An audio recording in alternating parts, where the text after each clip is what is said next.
Hello and welcome to Intersection, where people, ideas, and issues come together on KBIA radio and on the web. I'm Ruben Stern. Our topic today, making it through Missouri's economic recession. Although Mid-Missouri is cushioned against many of the impacts of the nationwide economic downturn, the trends still are making their way down into Mid-Missouri. Our guests today are seeing some of those effects firsthand and will help us talk about what is going on and what can be done to help those in need. First up, we have Darin Preis. Darin is the Executive Director of Central Missouri Community Action, a group that works to fight poverty in the community. Next is Brenda Procter. Brenda is a state specialist in finance, personal finance actually, with the University of Missouri Extension and a member of the MU faculty. Finally, we have Acree, who is the Executive Director of Grassroots Organizing.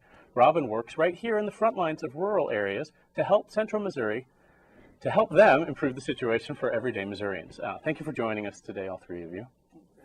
And we hope that all of you tuning in will join the conversation as well.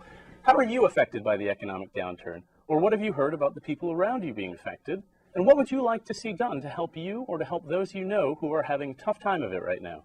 Join in online at kbiaintersection.wordpress.com or email your thoughts to intersectiononkbia@gmail.com. You can also call us at 882-8925.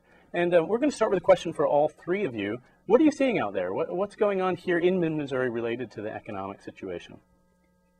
I'll start. I can tell you kind of where we first saw it. We operate the Low Income Home Energy Assistance Program, or LIHEAP is what you hear it called.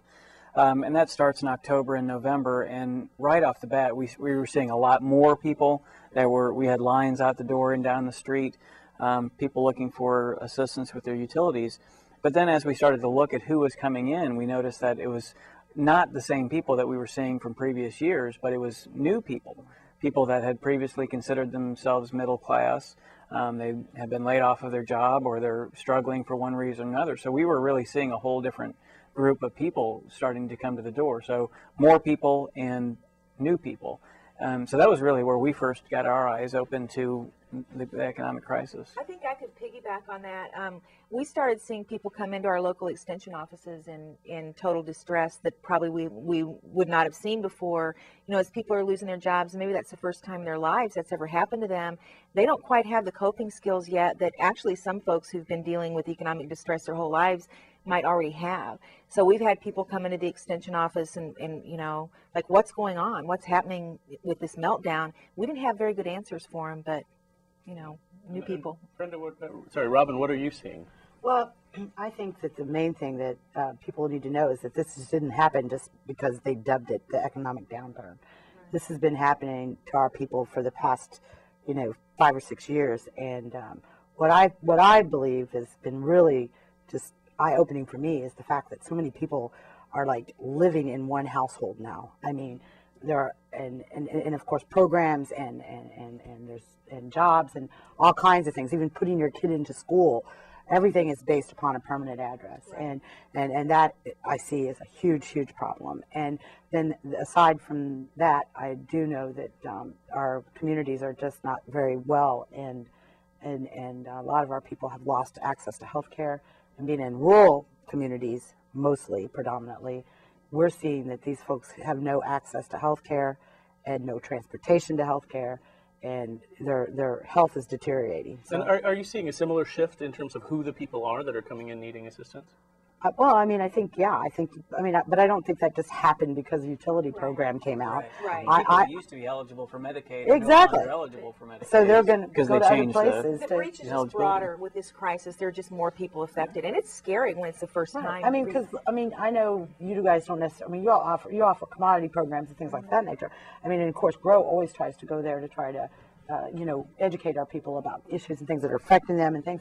So I know. I mean, those lines are just. And I think it's really interesting you mentioned about people doubling up in homes, because I'm always surprised when you do a homeless count, the numbers are so low. Exactly. And so you just don't see them, but they're doubling and tripling up households. Yeah, they're invisible and they might not even report that they're homeless, but they are. So they're even more homeless. Yeah. Right, and unemployment the same thing. I mean, when you haven't had a decent on the books job for a long, you know, You for a long period of disappear. time, you disappear. If you're past the unemployment Exactly, period, that's what I mean. you're just You're just unemployed, but not- you're not you're- part of the Or official you record. might be You're not part of the underemployed. data. You might have anymore. gone my from a point. 20-hour wage job to an 8-hour a dollar.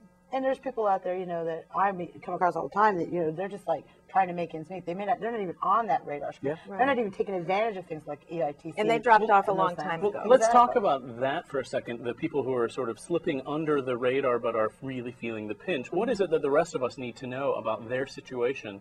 What would you say is the most important thing to know? One of the things that bugs me a little bit is that a lot of the programs that come out from the government, you know, at whatever level, there'll be some requirement for a class. Maybe you have to take a one, and I know some of your folks, I don't know if you do that anymore though. Your LIHEAP folks don't have to do that anymore. We can't require classes. Oh, you can't though. require it. drives me nuts. But yeah. a lot of programs do. And so my thought is that if your whole life has been, you know, one long financial struggle and you've kind of slipped under the radar screen, you're out of the banking system, nobody understands who you are or where you are, taking a 1-hour class is useless. If anything, it's harmful because what helps people improve their situation is long-term relationships. And so, I know, and I actually also am on Grow's board, so I know a lot about Robin's work. We're in it for the long haul, and we've known some of our folks for actually, longer than 8 years, which is how long Grow has been around. Right. So Well, let me take a break just a second to let everyone know that we are on Intersection, a program of KBIA, and we hope that you will get involved in the conversation with us. Either go online to kbiaintersection.wordpress.com or email your thoughts to intersectiononkbia@gmail.com. You can also call us at 882-8925. And I want to come back to what you were just saying in terms of some of the programs requiring things and building relationships instead of specific programs right now. How does that impact the people who are just now finding themselves in need in a way that they haven't been before when they're coming to this totally cold and new? to me, what they're doing, and somebody else actually said this first, but to me, it's such a good analogy. It's to them, it's like they've just been handed a crossword puzzle and there's no picture on the box.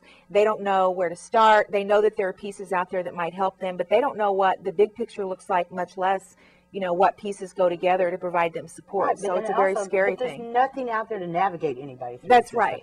right. And No ombudsman or anything like that. No, and I think the other aspect of this as well is that what really disturbs me the most about it is that the impact of all of this on our children, period.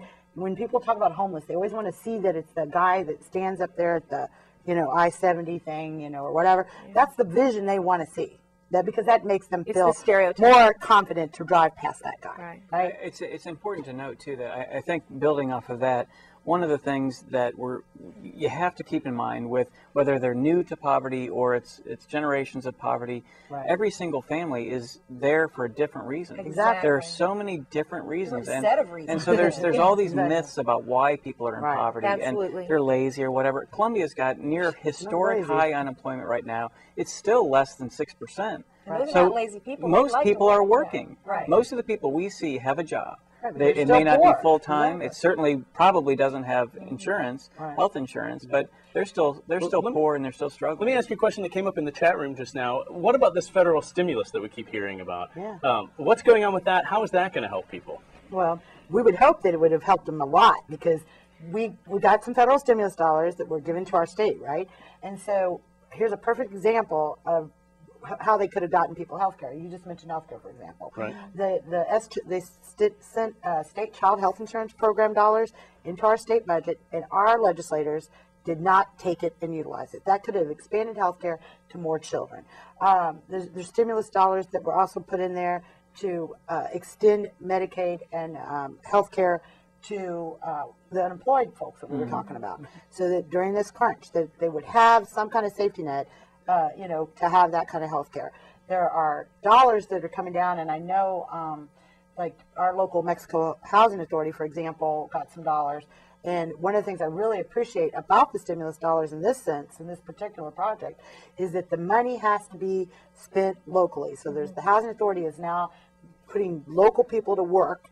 You know, it's not a long haul job by no means, but at least it's not someone, you know, being contracted to come in and Fix the to community, fix the yeah. community and to improve their housing, right? I wish they were building more housing, but at the same time, you know what I'm saying? So we're seeing those kind of things. And then there's also, our hope is that some of these stimulus dollars will go into the types of things she's saying.